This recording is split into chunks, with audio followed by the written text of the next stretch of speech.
அனைவருக்கும் மாலை வணக்கம். முதல்ல இந்த படத்துடைய தயாரிப்பாளருக்கு நான் மனமார்ந்த நன்றியை தெரிவிச்சுக்கிறேன். படத்தில் நான் வந்த சீனை விட அதிகமாக எனக்கு போஸ்டர் வச்சுருக்காரு. அதுவே எனக்கு ரொம்ப சந்தோஷமாக இருந்தது. நான் அப்போ வீட்டில் எங்கள் அப்பாட்ட வரும்போது சொல்லிட்டு வந்தேன், இனி அஜித்துக்கு அப்புறம் நான் தான் அப்படின்னு. என்ன சொல்கிறேன் அப்படின்னாரு. அவரும் வருஷத்துக்கு ஒன்று தான் பண்ணுறாரு, நானும் வருஷத்துக்கு ஒரு படம் தான் பண்ணுறேன். என்ன ஒரு படம் ஃபுல்லாக வருவார், நான் படத்தில் ஒரு 2-3 சீன் தான் வருவேன் அப்படின்னு. ஸோ அந்த ஒரு அருமையான வாய்ப்பு சதாசிவம் சார். இது கொஞ்ச நேரத்தில் உதயகுமார் அண்ணன் பேசும்போது ஃபங்க்ஷன் மாதிரி வந்துட்டோமோ, இது இயக்குனர் சங்க விழாவும்னு நினச்சிட்டேன். ஏன்னா எல்லாம் வரிசையாக மாபெரும் இயக்குனர்கள், அவங்களுக்குள்ளே இருக்கிற அந்த சின்ன சின்ன விஷயங்களை ரொம்ப அழகாக பேசி பேரரசு சாரை படத்தில் கூட ஹீரோயின் கொஞ்ச நேரம் தான் அப்பான்னு சொல்லியிருப்பாங்க. உதயகுமார் சார் ஒரு 5-6 வாட்டி சொல்லிட்டாருங்கிற வருத்தத்தில் இருக்கார் பேரரசு சார். ஸோ எனக்கு இந்த விழா ரொம்ப சிறப்பான ஒரு விழா. அவர் சொன்ன மாதிரி இன்றைக்கி நிறைய படங்கள் ரிலீஸ் ஆகாமல் இருக்குங்கிறது உங்கள் எல்லாருக்குமே தெரியும். ஸோ இந்த மாதிரி படங்களை நம்ம ஆதரவு கொடுக்கணும், என்கரேஜ் பண்ணணுங்கிறதும்.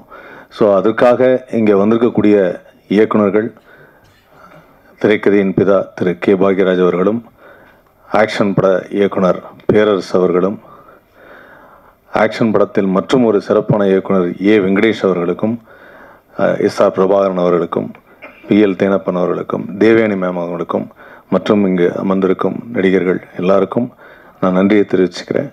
ஸோ இந்த படத்துடைய மியூசிக் டைரக்டர், பாட்டு போடும்போது நான் அவரை பார்க்கல, இன்றைக்கி தான் பார்த்தேன். மீண்டும் வள்ளுவர் பிறந்து வந்தது போல் ஒரு அருமையான ஒரு கெட்டப்பில் இருக்கார். இது வரைக்கும் நீளமாக முடி வச்சாங்க, ஆனால் இப்போ முடி வச்சு மேலே கொண்டை போட்டு அழகாக இருக்கார். ஸோ யாருக்காவது வள்ளுவர் பற்றி படம் எடுக்கணும், டாக்குமெண்ட் எடுக்கணும்னா தயவுசெய்து அவரை அணுகவும். இளம் வயதில் வள்ளுவர் இப்படித்தான் இருந்தார் அப்படின்னு சொல்கிறதுக்கு ஒரு வாய்ப்பு இருக்குது. சொல்ல முடியாது, இன்ஸ்டாகிராமில் அந்த வீடியோவாக போட்டு இதுதான் வள்ளுவரின் சிறிய வயது புகைப்படம்னு கூட போடுவாங்க, அதுவும் நம்ம பார்த்து லைக்கும் போடுவோம். ஸோ அதனால் அந்த மாதிரி ஒரு அற்புதமான வாய்ப்பு அவருக்கு இருக்குது. அண்ட் இந்த படத்து மூலிமா நயன்தாராவுக்கு பிறகு இனிமேல் எனக்கு பட்டம் வேண்டாம் அப்படின்னு சொல்கிறேன். பிளாக் பாண்டி, இனி அவரை பாண்டி என்றே அழைக்கணும் அப்படின்னு சொல்லியிருக்காரு. எனக்கு இந்த பட்டமெல்லாம் வேணாம், என்னுடைய பேரே நல்ல பேர் அப்படின்னு இருக்காரு. அதனால் அவர் இனிமேல் பாண்டின்னு தான் நீங்கள் சொல்லணும். பாண்டி நல்லா டான்ஸ் எல்லாம் ஆடி நமது தளபதி விஜய் இல்லாத குறைய தீப்பார் அப்படின்னு தெரியுது. ஏன்னா அந்தளவுக்கு அவருடைய பர்ஃபார்மன்ஸ் இருக்குது. அந்த சதாசிவம் சார் டைரக்டராக படத்தை டைரக்டும் பண்ணிவிட்டு நடுவில் ஃபினான்ஷியலாக ஹேண்டிலும் பண்ணிவிட்டு எப்படி இவ்வளோ சிரிச்சிங்கனே நடிச்சிங்க அப்படின்னு சொல்லி ஒரு டவுட் எல்லாருக்குமே இருக்குது. ஏன்னா படம் ஃபுல்லாகவே ஒரு எல்லா சீன்லையுமே ஒரு ஸ்மைலிங்லேயே இருக்கார். அதில் எனக்கு தெரிஞ்ச அவருக்கு இஎம்ஐ கட்டலைங்கிற சோகமே 2-3 இடத்துல தான் இருக்குது. மற்ற இடத்துல எல்லாத்துலேயுமே அவ்வளோ அழகாக ஒரு ஸ்மைலிங் ஃபேஸ் அது. ஸோ அந்த ஃபேஸ் எனக்கு ரொம்ப பிடிச்சிருந்தது சதாசிவம் சார். நான் உங்களோட பெரிய ஃபேன் ஆகிட்டேன்.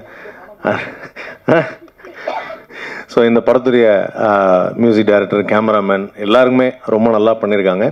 அண்ட் ஏற்கனவே சொன்ன மாதிரி பெரிய படங்கள், இன்றைக்கி இருக்கிற தயாரிப்பாளர்கள் எல்லாருமே என்னோடய ஃப்ரெண்டு ஒருத்தர் கதை சொல்ல போனார். படம் என்ன தம்பி, ஒரு 40 கோடி ரூபா பட்ஜெட் இருக்குமோ ஒருத்தர் கேட்டார். இல்லை சார் 4 கோடி ரூபா தான். ஏன் 4 கோடி ரூபாய்க்கு நான் படம் பண்ணுறதில்ல பண்ணிட்டார்.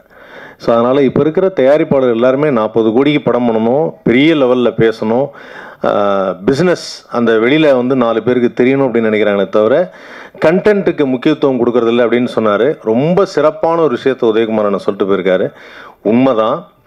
ஆனால் ஒரே ஒரு விஷயம் மட்டும் தெளிவாக நம்ம எல்லாரும் நம்பணும்.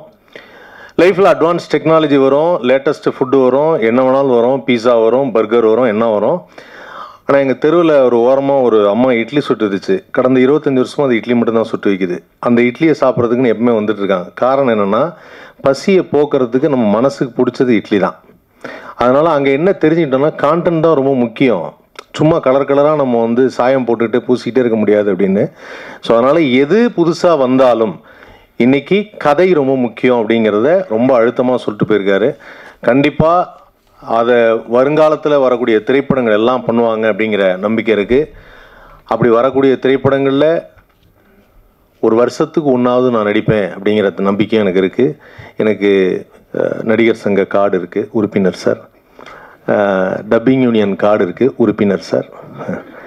அதனால் இயக்குனர் சங்கத்தில் சேர வாய்ப்பில்லை சார். ஸோ விரைவில் உறுப்பினராக முழு ஆதாரத்தோடு நான் இருக்கிறேன் என்பதை உங்கள் மத்தியில் நான் தெரிவித்துக் கொள்கிறேன். அதனால் அடுத்த வருடம் அடுத்த திரைப்படத்தில் உங்களை சந்திக்கிறேன். நன்றி, வணக்கம்.